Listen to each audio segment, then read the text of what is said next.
और समर्पण को दर्शाती है उसे सुनाऊंगा। इसके लिए आइए हम सब हस्तिनापुर चलते हैं, जहां पितामह भीष्म अपने राजकुमारों को उच्च शिक्षा देना चाहते हैं।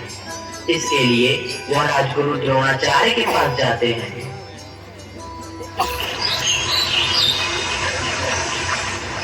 प्रणाम गुरुवर। प्रणाम पितामह, पधारिए। कैसे आगमन हुआ आपका? शस्त्र विद्या में श्रेष्ठ बनाने के लिए मैं अपने राजकुमारों को आपके पास शिक्षा के लिए भेजना चाहता हूँ। कृपा करके आप उनका मार्गदर्शन करें। श्रेष्ठ को पितामह को मैं कैसे मना कर सकता हूँ? आप कल से ही सभी राजकुमारों को मेरे पास शिक्षा के लिए भेजिए। मैं धन्य हुआ गुरुवर।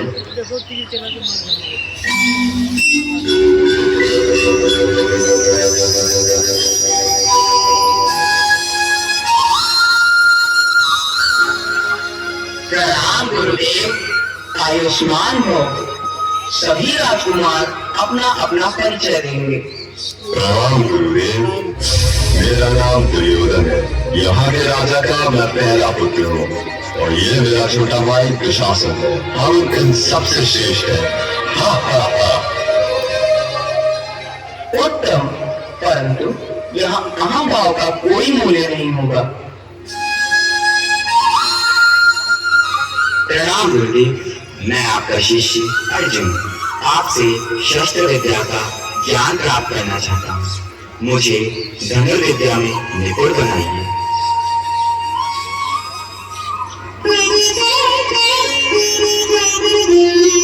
गुरुद्रोण अर्जुन के इस परिचय से मंत्रमुग्ध हो गए और इस प्रकार उनका शस्त्र अध्ययन प्रारंभ हो गया।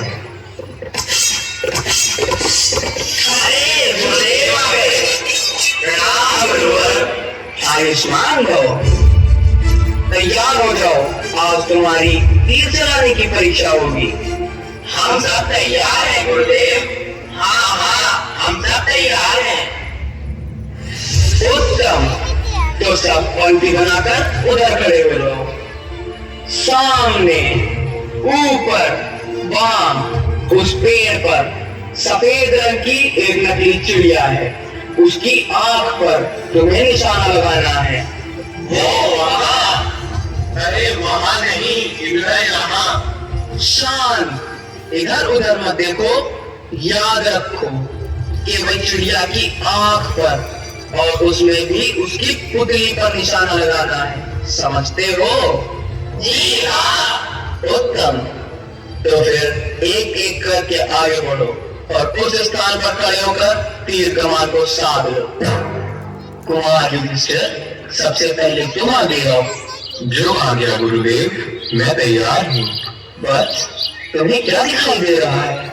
गुरुदेव, मुझे आप, मेरे भाई पेड़ और उसके ऊपर बैठी चिड़िया सभी कुछ दिखाई दे रहा है। कुमार युधिष्ठिर, तुम हट जाओ। तुम चिड़िया की आंख पर निशाना नहीं लगा सकते। कुमार दुर्योधन, तुम आगे आओ। जी गुरुदेव, मैं तैयार हूँ।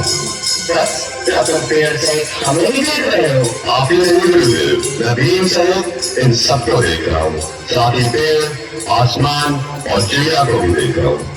दुर्योधन, ये गदा युद्ध नहीं है। जाओ अपने स्थान पर खड़े हो जाओ। और मैंने तो तीर छोड़ा ही नहीं गुरुदेव। कोई बात नहीं, अपने स्थान पर वापस जाओ। वत्सली, तुम आगे आओ। ये तो तुम जानते ही होगे कि आज गदा युद्ध की परीक्षा नहीं है। जी गुरुदेव, मैं जानता हूँ आज तीर चलाने की परीक्षा है।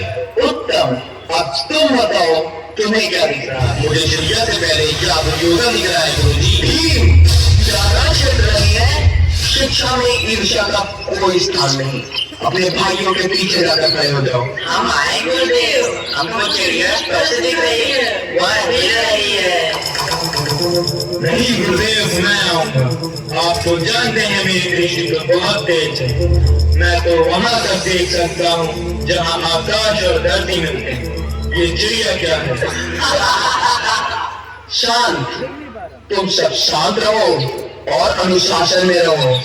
अर्जुन, तुम आगे आओ और अपना निशाना साधो। बताओ तुम क्या देखते हो? प्रणाम गुरुदेव। मैं ना तो आसमान को देखता हूँ और ना ही पेड़ को, मुझे तो केवल उस शिला की आंख दिखाई दे रही है। आप आज्ञा दीजिए। उत्तम, अति उत्तम। पुत्र, अब बाण छोड़ दो। जो आज्ञा गुरुदेव। अर्जुन बाण खींचता है और तीर सल सल करता हुआ चिड़िया की आंख में लगता है और चिड़िया नीचे आ गिरती है। उत्तम पुत्र, अति उत्तम।